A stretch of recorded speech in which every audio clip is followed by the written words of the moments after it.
This game was really intense. It was last night versus a very creative deck builder. Wow. Our opponent played aggro Shadow, but out of like their Aenea variant was very impressive. They used Aenea and something else for cost. We'll see what it is. It's like Rally Shadowcraft. So that card. So we go to what is our opponent's rally card? That counts as a rally. Oh.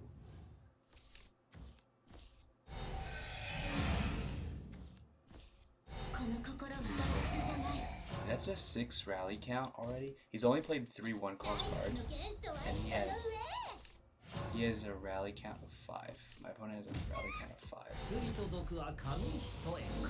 And he plays this card. This is crazy.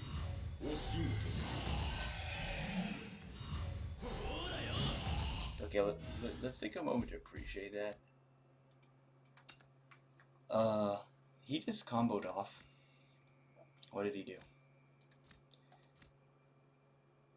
He had Necromancy 6, Reanimate 4. What did he get? Aenea. Aenea says if there are no roly-poly MKs in play, get a roly-poly 1. Or Fleeting Joy. Fleeting Joy.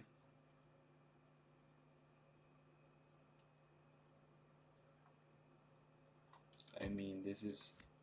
Then use Destroy Allied Follower, Reanimate 3 to get a skeleton. He seriously did that. Oh, he did it on a skeleton and he got Shadow Reaper. And then he used Guilt. He actually literally played only 1-cost cards. So like, let's see this power. 1, 2, 3, 4, 5, 6. It's turn 3 and he's played 6 1-cost cards. His rally count is 8. Going to be 9. Got a null. Dude, his rally count's 9 off that? Is that serious? These all count as rallies? So rally says how many cards have you played so far. And he literally didn't play this card. He just rezzed it. It's turn 3 and he has a 4-cost card that generated Roly-Poly MK, which says can't take more than 1 damage at a time. And we misplayed against this. Roly-Poly MK is not a card you should attack unless you can kill it. Because if you attack it, they trade into you. Because Aenea says if no allied Roly-Poly MK is in play, summon 1. This opponent had a... I don't think he's lost many games on this deck, to be really honest. Like, his deck is crazy. Like, this is a scary board. Let's say Shadow Reaper, gain ambush. It says, until end of turn, whenever another allied follower is destroyed, gain +1/+1/0. +1/+0.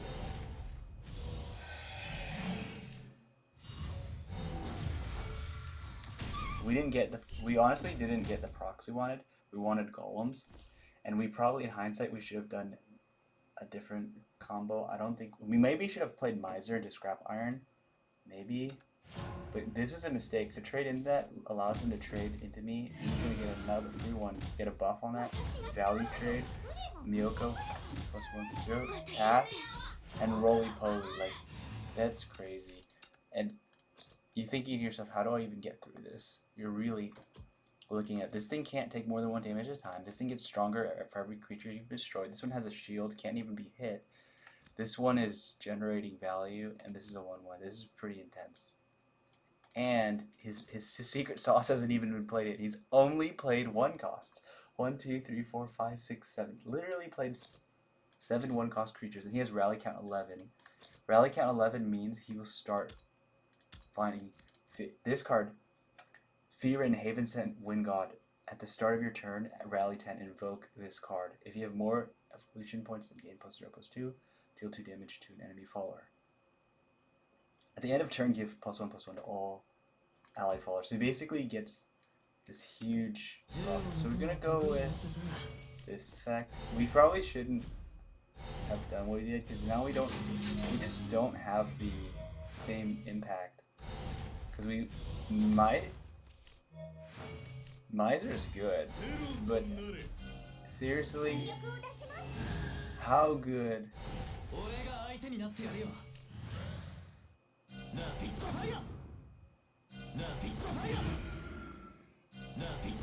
Oh, I guess that's pretty good. We snapped at 3. Then we were praying for Madcap, and we got Madcap. Now that is Havensent win, and he played Aenea flat from hand. Evolves this to attack here, trades over me, and +1/+1. Remember, this that was really good. Forget Adventing Golem. We were praying for a creature. He can't take more than 1 damage. He can't take more than 1 damage, and he just got buffed to 4/3, so he takes 3 attacks, or takes 3 shots of the machine gun. Our opponent has literally played 14 cards, or has 14 cards in play, and I've played 1, 2, 3, 4. I've played 4 creatures. Like, look how many creatures he played. He played 1 4 cost card. 1, 2, 3, 4, 5, 6, 7 1 cost cards. He has 5 cards in play. He didn't even need to play this. It's just flat from hand. And this board's getting bigger. This is looking at 7, 8, 9, 10, 11, 12, 13. 13 damage. And we're already at 13 life. And he has Evo on top. Madcap is our best out. And we were glad to say, we were like praying for a creature. Because Madcap says, discard your hand. If at least 2 cards spell cards are discarded, we have 2 spells, 2 Vedics. We have 3. Altered Fate, Vedic, 3 spells. 2 followers in hand, Earth Sorceress, and Adamantine. If you draw 2 creatures, discard 2 followers, destroy all followers. Wow, that's what we needed. Plus, Adamantine Golem's really good here because it says if there are less than 2 allied Earth Sigils, we had 1. When you draw it, during your turn, when you draw this, if you have 2 or less Earth Sigils in play, get a free Earth Essence. I mean, what's there to hate about that? Right now, in this situation, this is exactly what we needed. We have, like, if I needed to draw a creature that I'm going to discard, this creature is perfect. This is the best creature to draw if you need to discard because it's doing something for me for free. It gave me 1 mana for free. And Madcap's going to let me draw 5 cards and deal with the whole board. Arigatou gozaimasu. Your dream. We go for Mirror of Truth. Iron Smelter. So our opponent's playing aggregate. We're like, okay. So he got his 3rd Haven. He used this card again. He was hoping for Roly Poly, I think, but he got Haven. Oh, serious. Whoa. How did he play so many of those? Palette.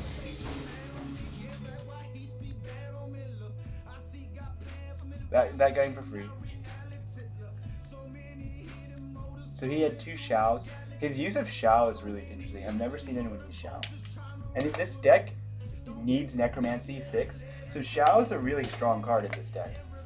It's a 1 cost that gets you a 4 cost back.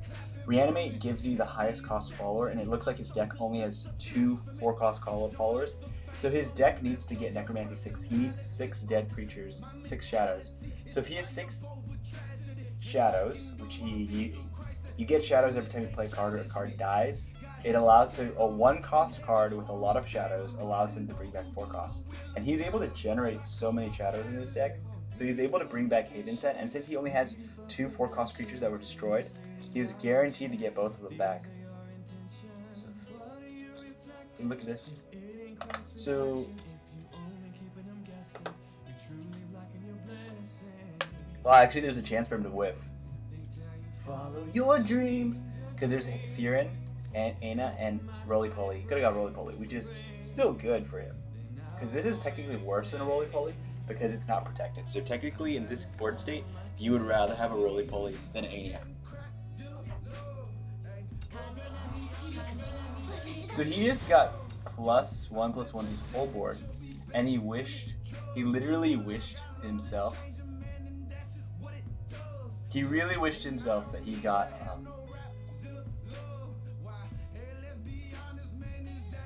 Roly Poly. And we're looking at our hand and we're like, well, we kind of want Madcap, but is Madcap really good enough? So we have an interesting set of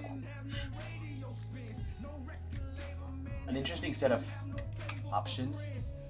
at this decision tree. I'm going to take a screenshot. If you look at this decision, there's a lot going on here. That's why we're up at 5:46 in the morning casting this. It's because we don't want to forget to record this and get this preserved on YouTube. Today's 2021, February 11th. It was just Chinese New Year.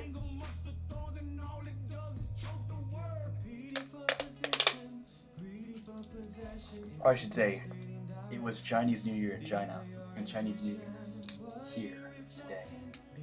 So when we're looking at this situation, we have a situation. Like, if you look at Madcap, we can't do the same play yet. We only have 0 followers in hand. We need 2 followers in hand. We have 6 mana. And technically, if you look at my hand, I have 6 mana. So first play that you want to do in this situation is use Alter Fate and get, just put out a 4-cost Path to Purgatory. Now, if I use Altered Fate, I'll discard 1, 2, 3, 4, 5 cards. So I'd get 26 shadows. I'd get 27 shadows. I discard all the cards, 1 shadow each, and Altered Fates give me a shadow. So would give me a shadow. So I'd get 6 shadows, and I'd have 27 shadows total. At 7 shadows total, I'd be at 28 shadows, which means I'd be at 4 mana, and I could play my amulet, but Alter Fate only activates at 30 shadows. So that game plan doesn't work. Our next plan is, well, we have Star Seer's Teleco. This allows us to draw and just see what we have. So we're going to start with that. And then Magic Augmentation. Well, we want Madcap Conjuration to be viable with 2 creatures, but we don't have even 1 creature. So in theory, what we want is 2 creatures at the top of our deck from Magical Augmentation, draw me 2, Starseer, draw me 1. That could give us Madcap out, but we need 2 creatures in the top 3. But if that doesn't work, we're going to have to go on option 3. Whatever option 3 is. So do that card. So that's funny. So you see our Path to Purgatory, we're like, rip. Because Path to Purg just doesn't get the job done. In theory, that Altered Fate plan doesn't work, so we have to use Augmentation to draw deeper, kill the Aenea, and then we saw this and we're like, oh, this is our 3rd out. And if you look at this situation, Miser is called the neighborhood hero for a reason.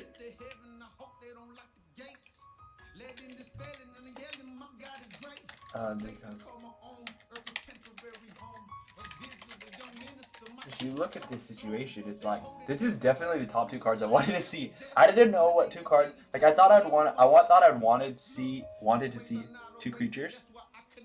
And in theory, it's still possible to use Scrap Iron Golem, Magical Augmentation, and get a 2nd creature off the top. So we gotta pay attention, because we can't tell at this stage, but if you use Scrap Iron, Magical Augmentation is online. It takes 2 Earth Sigils to activate its effect and draw 2 cards.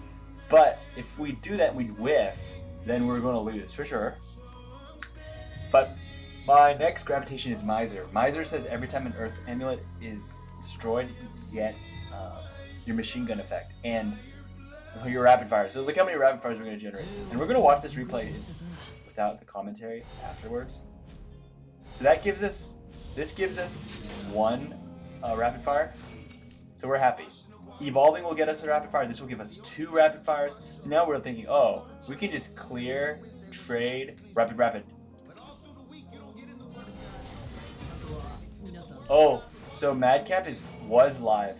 Madcap was live because we have 2 creatures on the top. So Madcap actually had the full board clear, but we didn't know that at the time, so we chose not to. So we use Path Mage. The reason why we play Path Mage here is to clear out a card from our hand. It gives us a phase shield. We can't take more than 4 damage at a time. And now we can use Evolution Effect for Neighborhood Hero, Miser, get another Rapid Fire. Now we have 4 Rapid Fires, and they're all free. And they're starting to do burn damage.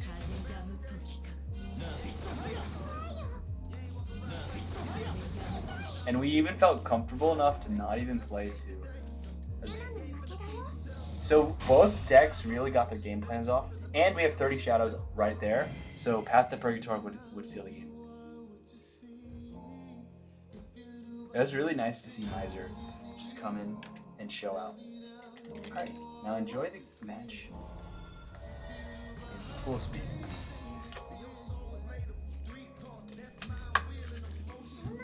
We're gonna pay attention to his shadow count this time. So the shadow count going so high to play Shao at like turn 2. Thank you, God. Thank you, Jesus, for this game. Thank you that we weren't able to win this on stream, but we were able to do this before we went to sleep. And so happy. So he got 2 shadows. So killing one creature and drawing a creature gives you 2. That gives us 2. So he got 2. So this gives him 3. That gives him 3. So this is 4. So he has 6 shadows now. Each of these can be 7, 8. So he has 6 shadows by turn 3. He uses that to immediately generate this value. Generates 2 shadows here.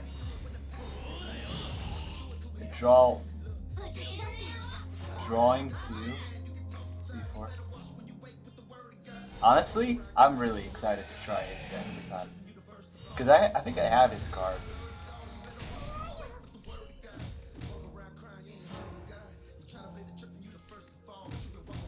But I don't have Havensent.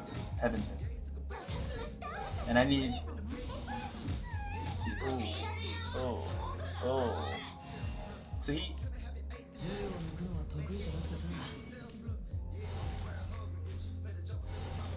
he has Rally 10 at the moment. If I'm not wrong, he actually has Rally 10.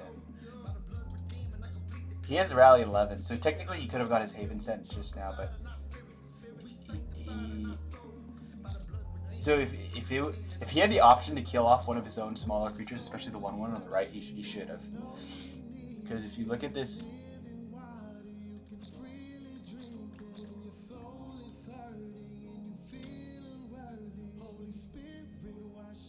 I said we were gonna watch this fast, but Shady Miyoko. This card's name actually makes me like not want to play Shadowcraft. It's unfortunate. Because it's a really powerful effect. And Shadowcraft has been... I love Luna. But...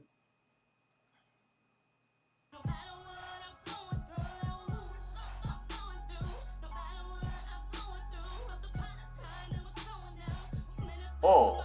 Wow. Wow. This can draw 2 Shadowcraft cards if you sacrifice a card that was original tech 1 or...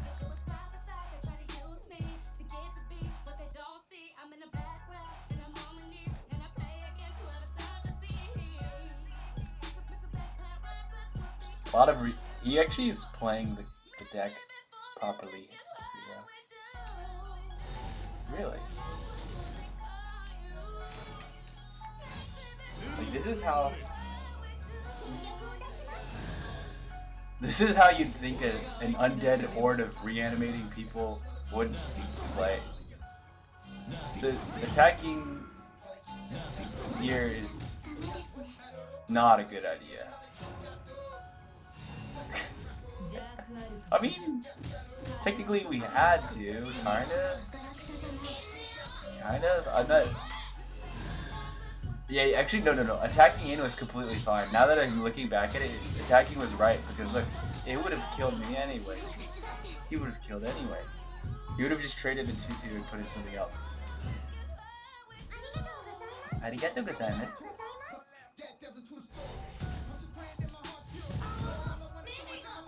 That's one of the things. That's one of the effects that makes this deck so good. Is we can destroy any creatures with that. A 2-point spell that can destroy any creatures is kind of a big deal.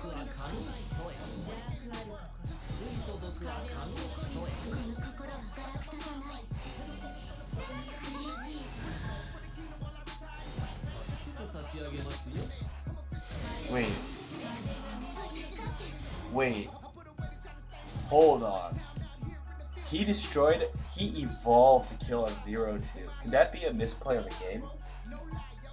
And to not evolve Aenea?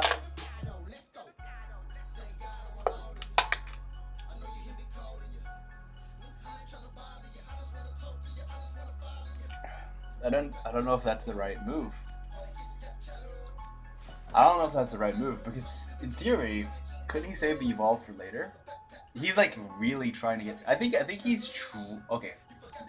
The fact he evolved there is he understands this matchup and he understands that he can't lollygag. Like he was 3 shadows away from being blasted up from the skies with Path to Purgatory. So he knew probably that if he doesn't get going, it's over. So it's really funny that even though he's the aggro deck, it's not my deck that's in a hurry, it's his deck that's in a hurry. So that means when I was playing this, I felt that I was I was the one who had the pressure. Actually, he's the one that has the pressure. Because I have a very consistent game plan that will get off no matter what if he does not finish me. Like even if I didn't even have any of the tools to finish the game the next turn, it's inevitable. We've already thinned to only 14 cards. So thank you God for the win. I'm gonna put this on YouTube. God bless you guys and have a great day. Bye.